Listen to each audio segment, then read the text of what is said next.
Hi everyone, it's Dr. Natasha Iyer again.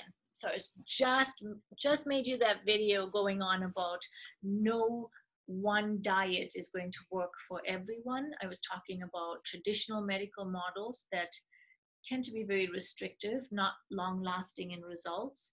And talking about the differences in nutritional and metabolic medicine, functional medicine, and our approach, where we're looking at you as an individual with your own microbiome, which is unique to you, your own genetics, which is unique to you, and your own biochemistry and exposures and your stresses and all of those things that we look at to try and get you to keep the fat gone for good.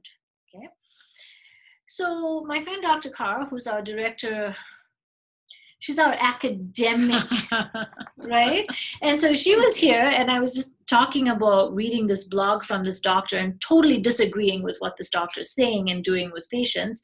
And I don't mean to be picking on a doctor in particular, I want to clarify, all of us doctors do the best we can for our patients, and we use the knowledge that we have available to us to do the best we can for our patients. Absolutely. It's just that when you're stuck in a traditional medical model, that's all you know.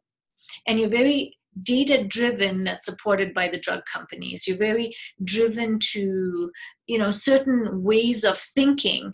It's the pill for every ill, right? Hence, Louisa was offered a pill and an injection and stuff like that. Whereas we would much rather you learn how to eat real food. Exactly. How to sleep more and sleep more efficiently to improve your metabolism before we start going to all of those things, and to identify how you are unique and what works for you, because only when you know what works for you can you keep doing it, right? So anyway, Dr. Carr was here, and I'm ranting about this thing. I'm showing her some of the studies posted in this blog, and I'm like gobsmacked that somebody can write these things like glycemic index, like not even distinguishing between glycemic index and glycemic load. Right? And there's a big difference. So that's what she said. She goes, oh, they're just talking about insulin and sugar and not even talking about the difference between glycemic index and glycemic load. So before I go to the two studies that you just talked about with me, can you just explain to my audience or our audience about glycemic index versus glycemic load?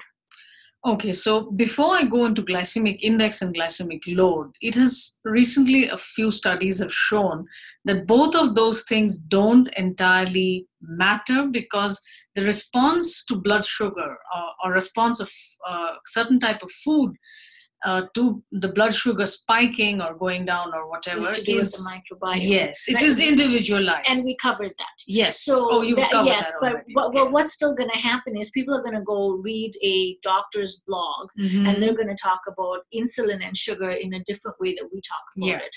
They're going to talk about glycemic index and glycemic load. And even though the microbiome has such a huge impact on blood sugar levels and metabolism, at the end of the day, I still think that if you know nothing else, even if you understood glycemic index and glycemic load and you tried to follow that, that would still be more helpful than randomly eating it. And you just proved it with this new study that you brought up today. So that's why I just want to talk a bit about what is glycemic index and what is glycemic load. So glycemic index is basically how much blood sugar goes up after eating something. And glycemic load is the total amount of carbohydrates in that particular food. So when I say, for example, something like watermelon. Now, watermelon has a high glycemic index. So there was a time when, I used to tell people, don't have watermelon if you have a problem with blood sugar. But the fact is, there is very little of it in watermelon, because what is watermelon? Most of it is like 92%. My 13-year-old guessed it right. So most of it is water. So there isn't a lot of, carbohydrates in that. However, as Dr. Iyer had mentioned in the previous video, your response to watermelon may be very different. Again, it would depend on your microbiome and, of course, your genetics. And that is why we sometimes tell you that you need to check your blood sugar, more often if you are looking at weight loss and things like that. And insulin is a fat fertilizer hormone. And I love that, fat fertilizer hormone. Those are Dr. I think they are Dr. David Ludwig's words. So he is an endocrinologist from Harvard who's done this wonderful study on all of that. So that's insulin is your fat fertilizer. And the other hormone that we have to keep in mind is cortisol as well. And Dr. R has talked about that before. So anyway, coming back to our glycemic load, glycemic index, your response may be very different. It would also depend on your genetics, but we are not there yet where we can predict all of these. However, each one of you know what makes you gain more body fat. Many of you will tell me, when I eat this, I don't feel good and I gain weight and my clothes become, they don't fit me as well. Now, if you're just a novice, thanks, Dr. Carr. If you're just a novice and new to this whole concept of eating differently, because, all along it's follow the food pyramid and the food guide, and depends on which country in the world you are. The Canada food guide had 8 servings of grain and bread products for a day. God, I'd be 200 pounds if I ate that every day. Okay. So for me, at the start of my journey, I was 5 sizes bigger than I am now. And I started by learning about glycemic index and glycemic load because everyone in my family is diabetic. Everyone. Or pre-diabetic. So I found that if I ate anything that was processed, then I would gain weight much more easily. If I ate grain products, I would gain weight more easily. So the glycemic index was at the start of people looking at nutrition in a different way. And the glycemic index is how fast does your blood sugar rise? And they did it in young, healthy people though, right? So it's again a skewed kind of thing to look at. But people who ate a slice of bread had a higher spike in blood sugar level than people who ate the equivalent amount of beans, right? And then who ate the equivalent amount of broccoli, okay? And so when they started looking at that, not understanding the microbiome, not understanding all those things, the glycemic index was how much sugar is this food going to become and how quickly, if you remove all of the other things that could affect it, right? Yeah. Then from the glycemic index, which was a pretty routine thing that I did with my patients and said, you must know the glycemic index. It works for me. Then along came all this new information about glycemic load, exactly. Which is glycemic index with a twist. Yeah. So then what is the glycemic load? So basically it's how much of the carbohydrate is in that particular food. So the other problem with glycemic index was normally when you eat food, you're not eating just one thing. So the blood sugar response would also vary depending on the combination you were eating. So let us say the example of fruit juice versus the whole fruit. Number one, fruit juice, you can drink a lot of fruit juice, even if you're making it yourself, versus, a whole fruit. How much of a whole fruit are you going to eat? Are you going to eat 10 apples at one sitting? And see how confusing this gets for you, right? Because now, not only do you have to know the glycemic index and then the glycemic load, but you're also going to have to figure out how much normally you'd eat. So that's why it's so complex, right? But I'll remind you one thing, Dr. Carr. Most people eat potato chips by itself or with some really disgusting dip. Or they eat French fries and then add gravy. Okay, so those are easy to figure out. But if you're talking about a ham and cheese sandwich, yeah, curry and rice. But again, that's the point. Nutrition information is so complex, and we don't want you to latch on to one thing and think it's going to solve everything. And that's the problem with people who are experts in, say, the thyroid. Everything's about the thyroid, but guess what? Your stress can affect your thyroid levels. Your body's toxicity can affect how your thyroid hormone can work at a receptor site. And so, some person devoting their life to thyroid hormone production or action or whatever is just focused on that one area. But you're not just a thyroid. You're not just your belly fat. You're so complicated and everything is affecting everything else. Exactly. Right? Yeah. So all of that being said, if all I did was confuse you, stay tuned. Here it comes. So the first study was that Dr. Carr talked about, and I'm going to read it off, right? So it's called Personalized Nutrition by Prediction of Glycemic Responses. And this is what I was babbling about in my previous video, right? I was talking to you about your gut microbiome and how that influences everything. And so whether you look at glycemic index, glycemic load, if you count the glycemic index of each component of your pizza or what, and I'm sorry, I don't think all of you eat that badly, but I'm just picking on stuff. Whatever the case may be, Dr. Carr and I would have completely different blood sugar level responses, and that would mean completely different insulin fat fertilizing hormone differences eating the same thing. And her microbiome, and your microbiome changes. It depends on your diet, on your stress, on your exposures, and all of that. But that's the study that made me make that video, because I have a medical doctor blogging in the month of September 2017, and yet there's a study that totally contradicts everything she just blogged about and everything she just said to my patient, and upset her completely by saying it doesn't matter what diet you follow, your body just resets itself and stays at that particular fat weight, and the best you can hope for is 10% loss, and then get used to it, right? And so this is what the end result was from that consultation.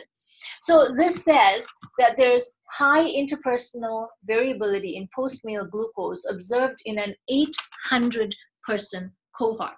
So when a doctor tells you that there's no study, now sometimes in all of medicine, we're quoting a 20-person study because that's all we've got, right? Yeah. But this is 800 people, and they came up with that algorithm I mentioned. So then from there, she now brings up this study called the PURE study. And why did you bring that up? Because I'm really upset. I don't know if you can tell, but I am so upset at a patient being told that she has to, and these are her words. She said, oh, so I was basically told I'm going to be a fatty forever. I'm going to be trying to climb up a hill at 80, but I'm going to be so fat that I won't even be able to do it easily. That's what she came up with from that visit. Okay, so this particular study that Dr. Iyer was talking about, and I'm looking at the screen here, it's the PURE study. So that is a prospective urban-rural epidemiology study. So what does an epidemiology study mean? It means it's an observational study. So they did not intervene with any particular diet or a lifestyle or any of that. But this is an 18-country study. So it's not a small study. It's a huge study. It's very significant. It's very significant. And it just came out in the journal Lancet, which is a very prestigious journal. And in fact, there were 3 studies which just came out based on that particular cohort. So one of the major ones, which we are so excited about, is the one that talks about the carbohydrate intake. And here I am reading from the study, and you can just Google the study and find it in Lancet. So the interpretation from that study was high carbohydrate intake was associated with higher risk of total mortality, whereas total fat and individual types of fat were related to lower total mortality. Yes, because guess what else my patient was told yesterday? That fat is bad. Fat is so bad because all fat makes you fat. That's what the doctor said. The special doctor said that. And here it is in the Lancet. And what does it say? It's carbohydrates. And it doesn't matter whether it's your glycemic index or load. It doesn't matter whether it's corn or peas or bread and potatoes. Carbohydrates are what count, and you should know what they are, where to find them, and minimize your intake of them. Oh, and my patient was told that there's no evidence for the ketogenic diet, so we're going to end on your thoughts on that. Okay. But okay, did you finish read? No, the rest of the interpretation is total fat and types of fat were not associated with cardiovascular disease, myocardial infarction, that's heart attack, or cardiovascular disease mortality, whereas saturated fat had an inverse association with stroke. So global dietary guidelines should be reconsidered in light of these findings. Yes. Now, just know that mortality means it kills you. Yeah. You know, sometimes we just get so technical and our patients are looking at us like, what did you say? Okay, so. And my son would say, subtitles, please. He's 20. All right. So now that we know this is the perfect segue into discussing this whole ketogenic diet. And I came up very strongly against a low calorie, low carbohydrate, low fat, right? Because there's some programs out there that do ultra low fat, ultra low carb diets and very calorie restricted. So things like, I can't say the name, but there's a program, and then there's also the HCG diet and all of those things, right? So patients have these questions about those, which you and I both know those ones don't work at all. They're ketogenic in nature, but they don't work. As soon as you stop doing them, your weight that you lost finds you again, and it brings friends with it. Friends with it, yeah. So basically, now the biggest trial of the calorie in, calorie out approach, as we say, or the sloth and gluttony, because you are overweight because you eat too much and exercise too little. I'm sure many of you have been told that. And accused of that. Yes, that includes me. I also thought I ate too much and exercised too little. Anyway, so the biggest study was there was a women's study. This was a few years ago, and they found that this was a 7.5 years long study. They found that it didn't work at all. So that was a biggest failure of that entire approach of, calorie in, calorie out, of what we call the SICO approach.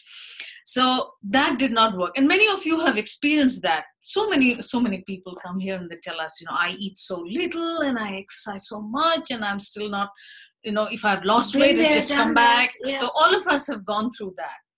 So versus what is the ketogenic diet? Basically, the ketogenic diet, again, there are different, different ways of interpreting it.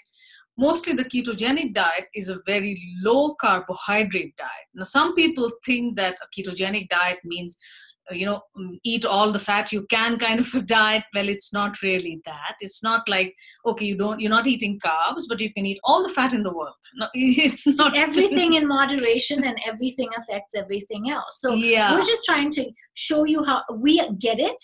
It's confusing. You're stuck there hearing all these things, reading all these things, and you're going, WTH or F, whichever one you want, right? What the heck? What am I supposed to do now? Right? So, yeah, exactly. And the approach is different for different people. So someone like me, now when I started trying the ketogenic diet, I'll say trying because I don't think I really went into ketosis. I found it too difficult to do. But when I reduced my carbohydrate intake, and my carbohydrate tolerance is very low, I'm an Asian Indian. So my tolerance was probably around 30 grams. And 30 grams of carbs is like, if you're actually counting, you'll know how little that is. It's about 3 glasses of wine. And you don't eat anything. You just drink wine the whole day. Sign me up. I'll do that.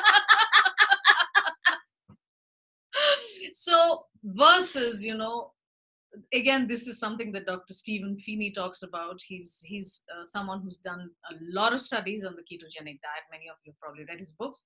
I love, one of his quotes where he says, you need to be where you are comfortable achieving a certain weight and still have a life versus, getting all stressed out about what shall I eat and, how much of carbs and how much of fat and how much of this. And that's why ketogenic is so easy. Yeah. Because it's meat and vegetables with your good fats thrown in, right? But I always say set your target to meet your vegetable intake first, right? And so we like you to get about 8 to 12 cups of veggies.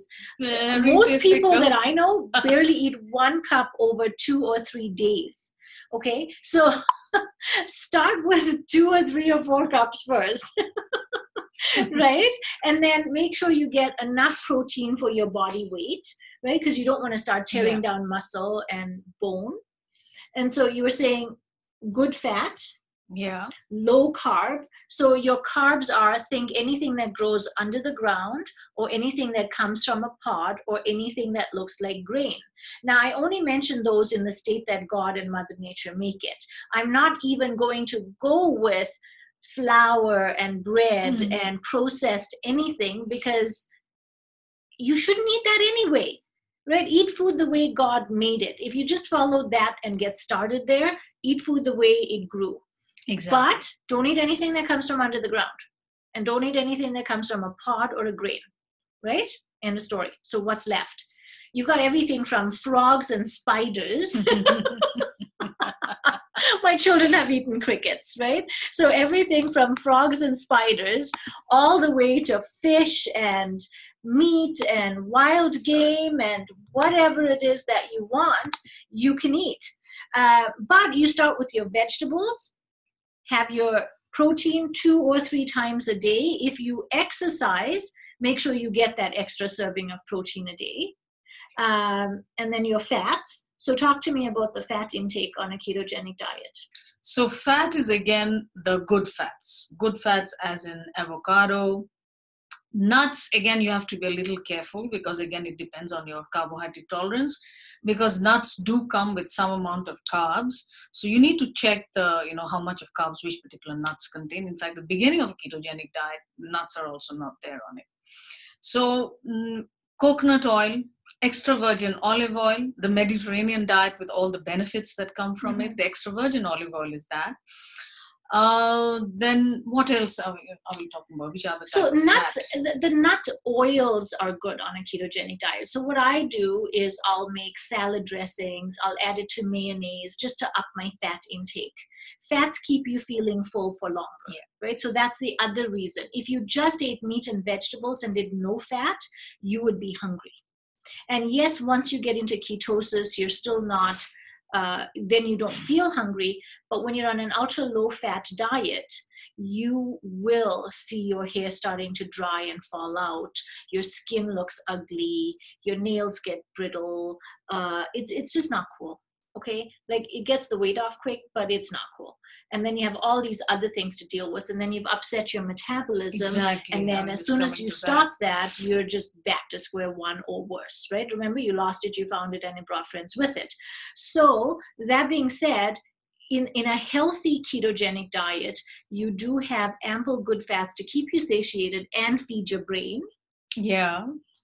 Right? And then we just showed you a study. Fat heads. Right. And we just went through a study that's recent to say that fats do not make you have heart disease or anything like that.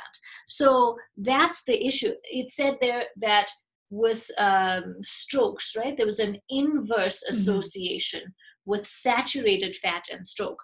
So that I'm going to qualify and say, I'm going to make a different video on fat and why I think that meat fat should be eaten in good amounts, but why you can't eat it at this moment in North America for the way things are processed, right? But that's just a whole different story. Yeah. So in the meantime, follow that guideline, because if you're going to just go buy your meat at the grocery store, then don't eat the fat, okay?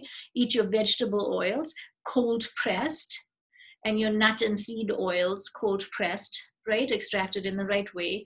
And then you won't be hungry and you'll have a great time and you'll feel better than ever. So the ketogenic diet, when you starve yourself of carbohydrates, you're now going into a fat burning mode. Is that right? Yeah. So your body processes it in a completely different way. And the other thing along with the ketogenic diet that you can probably add is intermittent fasting or time restricted eating. Maybe we'll do a video on that later. Yeah. So these are different ways of doing it. And again, it's not a diet. And as Dr. Iyer described it very beautifully for a patient today, it's like finding out which are the foods that are right for you.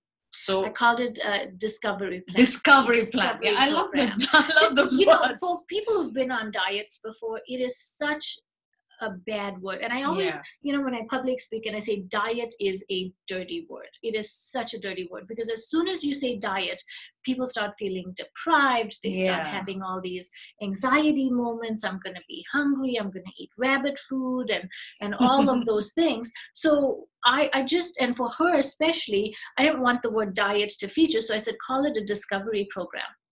Yeah. And just let's find out what works for you. So we want you to discover the diet that is best for you. So it's not diet. We want you to discover the food that is best for you. Food style. So I call it a food style. And that is what you remain on for life. That's right. What works is easy to follow because it works and you feel great and you look good, right? So whatever's important to you. So thanks, Dr. Carr. Today we talked about ketogenic diet, how to get started on it. And she said in the first phase, you'll leave out the nuts. And we talked about low carb and we talked about the latest studies. So follow me at www.newrulesforbetterliving.com. And that's where you'll get updates, and I'll send you a link to Dr. Carr's blog posts as well. Okay, so see you soon. Thank you. Bye now. Okay, so you